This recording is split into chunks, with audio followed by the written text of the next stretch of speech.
রাত পড়লেই কক্সবাজার থেকে শুরু করে সকল বাজারগুলোতে আমরা যতটুকু লক্ষ্য করেছি মশলাপাতির যে পেছানোর মেশিনগুলো রয়েছে সেখানেই যে মশলাপাতি পেছানোর যে মানুষের ভিড় আমরা দেখতে পেয়েছি। কক্সবাজারের বড় বাজার থেকে শুরু করে সকল প্রকার যে মশলাপাতি পেছানোর যে মেশিনগুলো রয়েছে সেখানে সাধারণ যে মানুষগুলো রয়েছে সেগুলো ভিড় জমিয়েছে। তাদের যে গরুর কুরবানির পর যে মশলাপাতির যে বিষয় রয়েছে, যে রান্নাবান্নার যে মশলাপাতি প্রয়োজন, সেই মশলাপাতিগুলোর পেছানোর জন্য কিন্তু তারা একেবারে সকাল থেকেই ভিড় জমিয়েছে বলে আমরা জানতে পেরেছি। কক্সবাজারের বড় বাজারের যে কয়েকটি মশলাপাতি মেশানোর দোকানগুলো রয়েছে সেখানে একেবারে যারা কাজ করছেন তাদের নিরলসভাবে কোনো ধরনের অবসর ছাড়াই কাজ করছে। তারা আমাদেরকে জানিয়েছেন ভোর থেকেই যে সাধারণ মানুষগুলো আছে তারা আসলে এখানে তাদের সিরিয়াল দিয়ে গিয়েছে যে তাদের মশলা এবং চালগুলো তারা পেশাবে। এবং আগামী কালকে যেহেতু পবিত্র ঈদুল আজহা, এই ঈদুল আজহা উপলক্ষে যে গরুর মাংস রান্না হবে, রান্নার সাথে যে মশলাগুলো প্রয়োজন সেই মশলাগুলো কিন্তু একদিন আগেই যদি প্রস্তুত না থাকে তাহলে আগামীকাল যে মাংস রান্নার বিষয় রয়েছে সেটি কিন্তু বিড়ম্বনা হতে পারে। আমরা একজন যিনি যার মেশিন মশলাপাতি যিনি পেশানোর মেশিন আছে তার সাথে একটু কথা বলার চেষ্টা করবো। আসলে আপনারা মানে কেমন মানুষ কেমন ভিড় করছে আপনাদের এখানে? ভিড় মোটামুটি আছে আর কি। কালকে তো বিদ্যুৎ ছিল না, চলে গেছে। সকাল থেকে 3টা পর্যন্ত বিদ্যুৎ ছিল না, অনেকে জমা দিয়ে চলে গেছে। তা আজকে আসছে কিছু টুকটাক, আগের চেয়ে অনেক তুলনামূলক কম। কালকে বিদ্যুৎ ছিল না, হ্যাঁ। সকাল ঘুম থেকে ওঠার পর থেকে বিদ্যুৎ ছিল না দুপুর 3টা পর্যন্ত। আপনার মূলত মেশিন কি আছে, কি মেশিন আছে এখানে? আমাদের ওই চাল ভাঙানো, গম ভাঙানো, আর মটর ডাল বেসন আর কি, আর মরিচ, হলুদ, ধনিয়া, গরম মশলা। কুরবানির ঈদ উপলক্ষে কেমন মানুষ কেমন আছে? অনেক কম। আগে তুলনামূলক বেশি ছিল, এখন মূল্যবৃদ্ধির কারণে অনেক বৃদ্ধি, অনেক দাম, বুঝছেন? বিদ্যুৎ দামও বেড়ে গেছে, আমাদের কর্মচারীর দামও বাড়া, মিলিং চাষও বাড়া। ওই কারণে অনেকেই আটা ময়দা প্যাকেট কিনে খাচ্ছে, অনেকে চাউল কম মিলিং করতেছে। মানে এখন কম পেশাচ্ছে আর কি।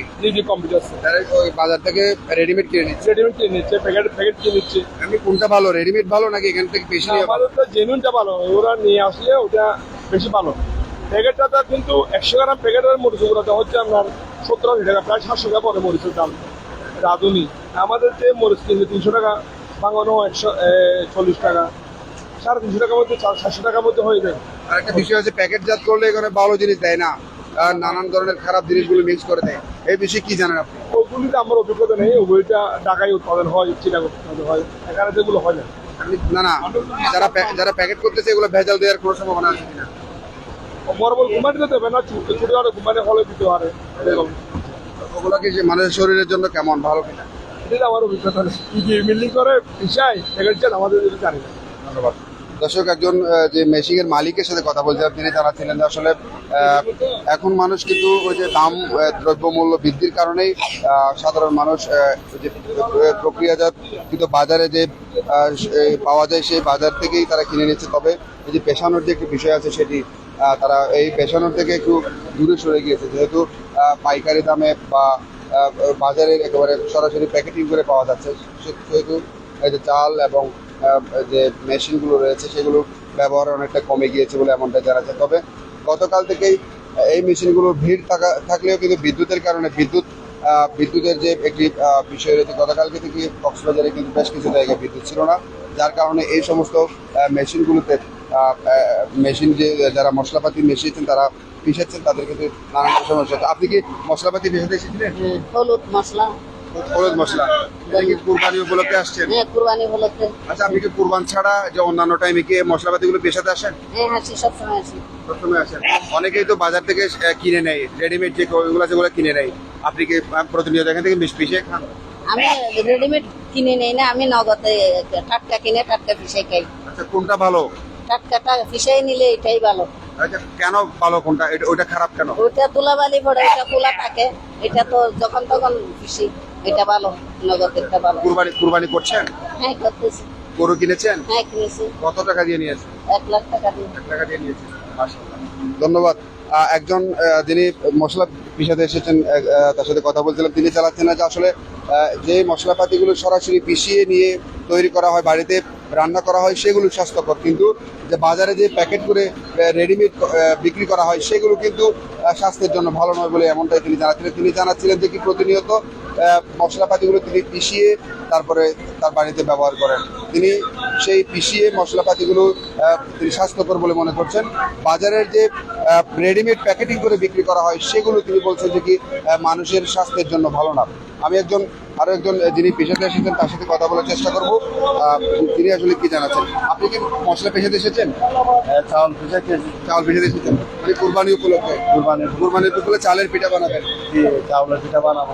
আচ্ছা, মশলা পিষাবেন না? মশলা মানে আমার আগে পিছানো আছে। আগে পিছানো আছে। আচ্ছা, আপনি বলেন যে একটু এই যে এখানে পিছাচ্ছেন এগুলো ভালো নাকি যে দোকানে বিক্রি করছে এগুলো ভালো? হ্যাঁ, এইখানে পিছালে এগুলা ভালো। এগুলো ভালো।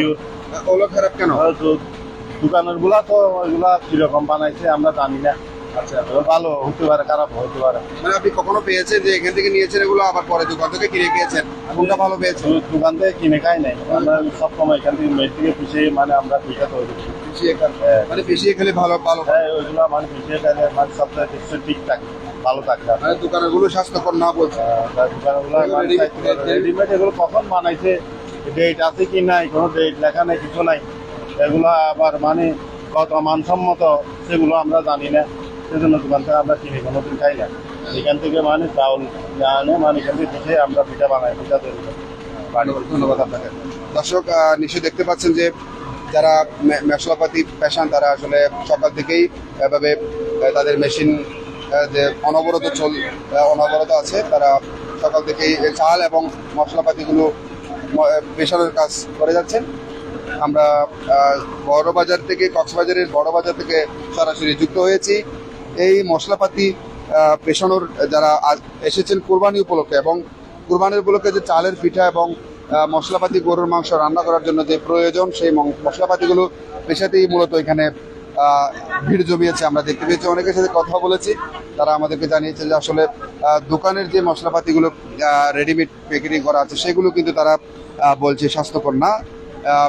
মেশিন থেকে সরাসরি যে পিষিয়ে যে মশলাপাতিগুলো তারা ব্যবহার করেন সেগুলি তারা স্বাস্থ্যকর বলে মনে করছেন, এমনটাই তারা আমাদেরকে জানিয়েছেন। বড় বাজারের যে কয়েকটি মশলাপাতির পেছনের মেশিনগুলো রয়েছে আমরা দেখতে পাচ্ছি এখানে প্রচুর পরিমাণের মানুষের ভিড়। গতকাল বিদ্যুতের যে বিভ্রাটের কারণে কিন্তু বেশ কিছু মেশিন বন্ধ ছিল, আজকে কিন্তু বিদ্যুৎ নেই, বিদ্যুতের কোনো সমস্যা নেই, যার ফলে এই দোকানগুলোতে কিন্তু মানুষের আমরা পর্যাপ্ত ভিড় লক্ষ্য করতে পারছি। দর্শক, আমরা যুক্ত হয়েছিলাম বড় বাজারের যে মশলাপাতি পেশানোর যে মেশিনগুলো রয়েছে সেখান থেকে সরাসরি যুক্ত হয়েছিলাম। গতকালকে থেকে আজ পর্যন্ত তারা জানাচ্ছিলেন যে প্রচুর এই মশলাপাতির দোকানগুলোতে প্রচুর ভিড় রয়েছে, এবং এই আগামীকাল ভোর পর্যন্ত এই মশলাপাতি তারা পেশানোর কাজ চলবে, এমনটাই তারা আমাদেরকে জানিয়েছেন। বড় বাজার থেকে এতক্ষণ জানাচ্ছিলাম মশলাপাতির পেশানোর যে বিষয়টি। এতক্ষণ আমাদের সাথে থাকার জন্য ধন্যবাদ।